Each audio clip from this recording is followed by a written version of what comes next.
Yo, minasan! Dari sekian banyak dewa dalam sejarah manusia, ada satu nama dewa yang paling agung daripada dewa lain, yaitu Odin. Tapi siapakah sebenarnya sang dewa tertinggi ini, minasan? Bagaimana kisahnya bermula dan kenapa namanya masih dikenal sampai sekarang? Sebelum saya lanjut, siapa tahu ada yang ingin berdonasi, silakan klik link Saweria yang ada di deskripsi ya.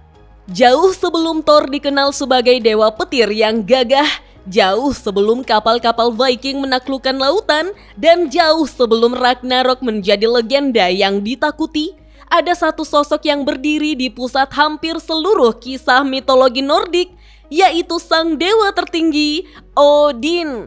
Dia adalah dewa kebijaksanaan, perang, kematian, sihir, dan pengetahuan. Tapi jangan bayangkan Odin sebagai dewa yang hanya duduk di singgasana menunggu untuk disembah.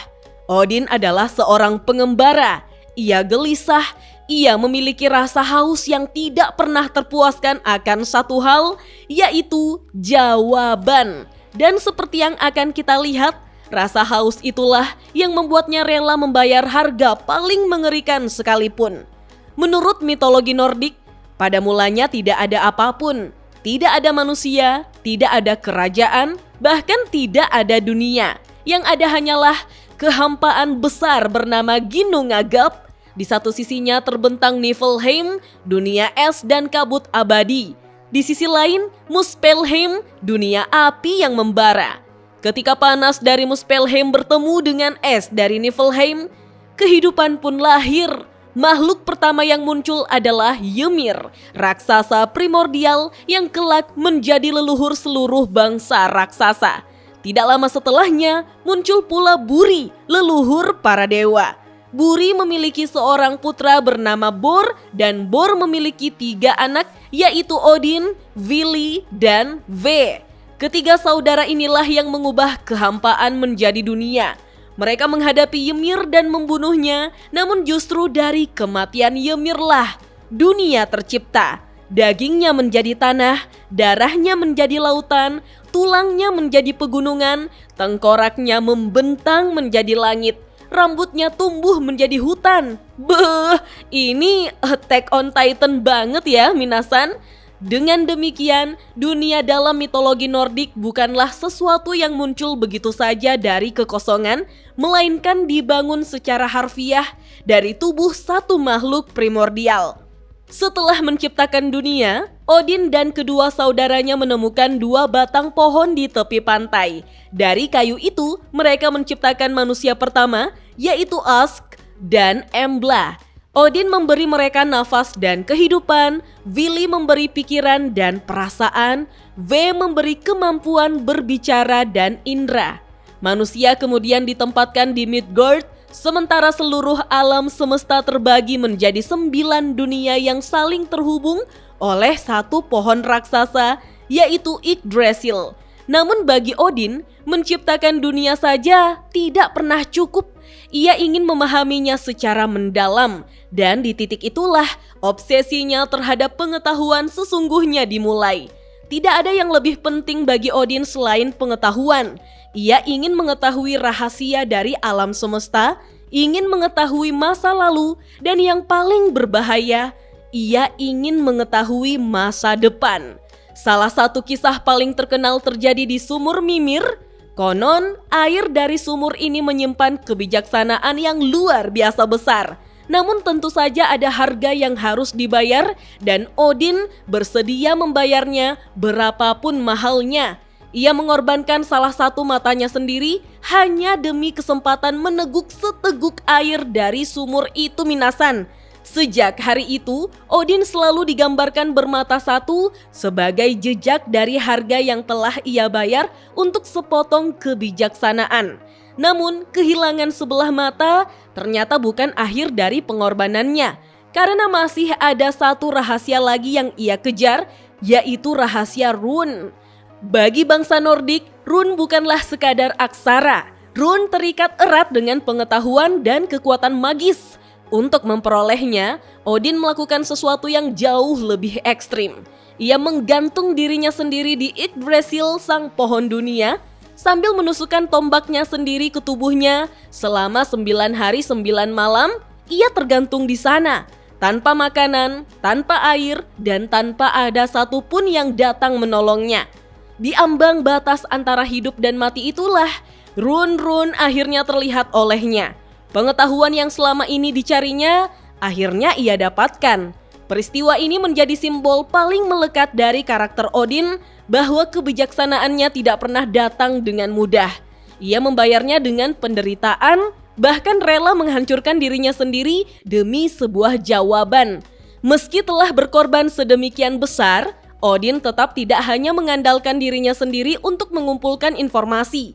Ia memiliki 2 ekor gagak, Hugin dan Munin, yang setiap hari terbang mengelilingi seluruh dunia, mengamati apa yang terjadi, lalu kembali untuk melaporkannya. Hugin melambangkan pikiran, sementara Munin melambangkan ingatan. Bersama-sama, keduanya menjadi mata dan telinga Odin di setiap penjuru dunia.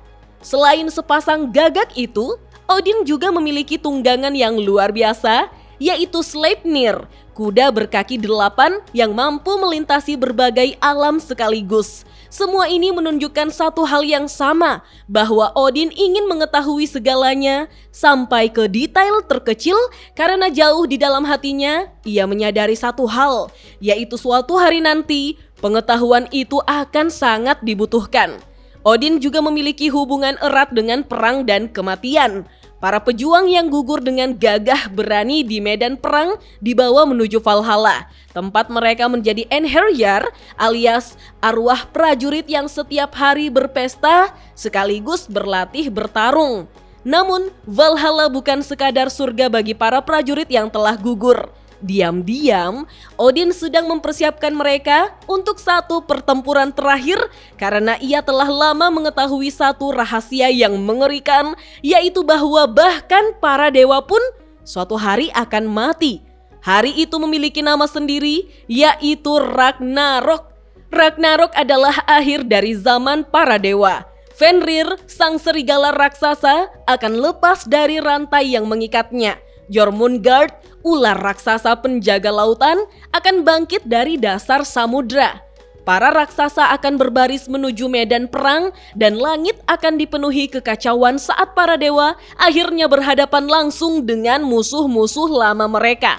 Yang mengerikan, Odin sudah mengetahui persis bagaimana akhirnya, namun ia tidak melarikan diri. Sebaliknya, ia mempersiapkan pasukannya, para pejuang Valhalla yang selama ini ia latih untuk bertempur berdampingan dengan para dewa di hari terakhir itu.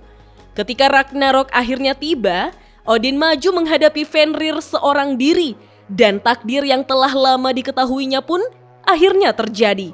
Fenrir menelan Odin dan sang dewa kebijaksanaan gugur tepat seperti yang telah ia ketahui akan terjadi. Namun, kematian Odin tidak dibiarkan begitu saja, Minasan. Putranya, Vidar, membalas dendam dan berhasil membunuh Fenrir. Dunia lama pun runtuh dalam kobaran api. Akan tetapi, Ragnarok bukan hanya tentang kehancuran belaka, dan dari abu dunia lama, dunia baru justru muncul, Minasan. Beberapa dewa berhasil bertahan hidup, dan kehidupan pun dimulai kembali dari awal. Berabad-abad kemudian dunia berubah, bangsa Viking perlahan meninggalkan kepercayaan lama mereka seiring menyebarnya agama Kristen di wilayah Skandinavia.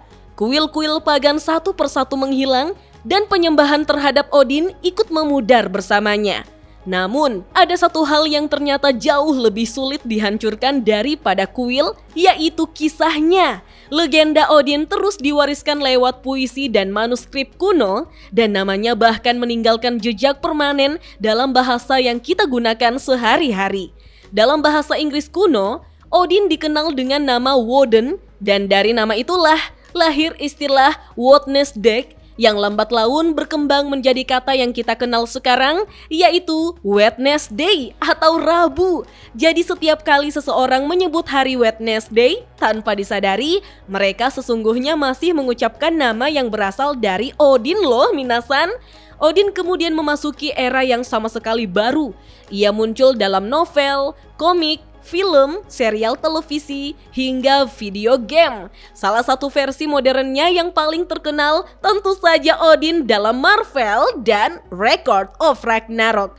Namun Odin versi budaya populer seringkali jauh berbeda dari Odin dalam mitologi aslinya minasan.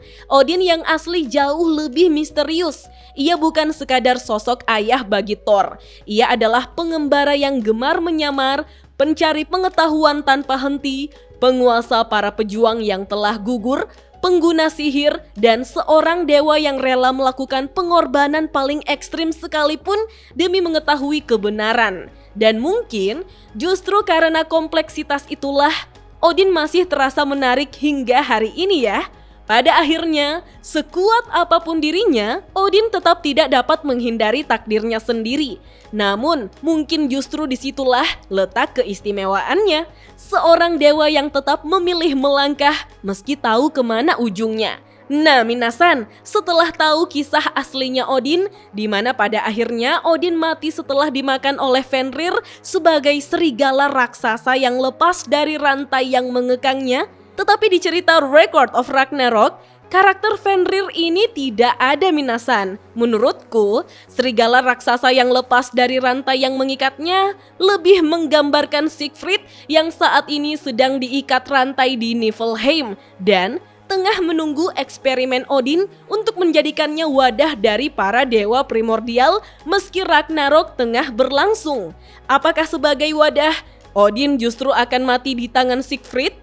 Apakah itu berarti Odin akan menang melawan Sakata Kintoki yang cuma dijadikan samsak ini? Lalu dia akan benar-benar membangkitkan dewa primordial untuk mengakhiri Ragnarok alias era para dewa? Jika benar dewa primordial bangkit, maka siapakah yang bisa mengalahkannya? Apakah umat manusia dan dewa yang tersisa pada akhirnya akan bersatu melawan dewa primordial? Kalau menurut minasan, bagaimana? Kita lanjut ngobrol yuk di kolom komentar. Dah.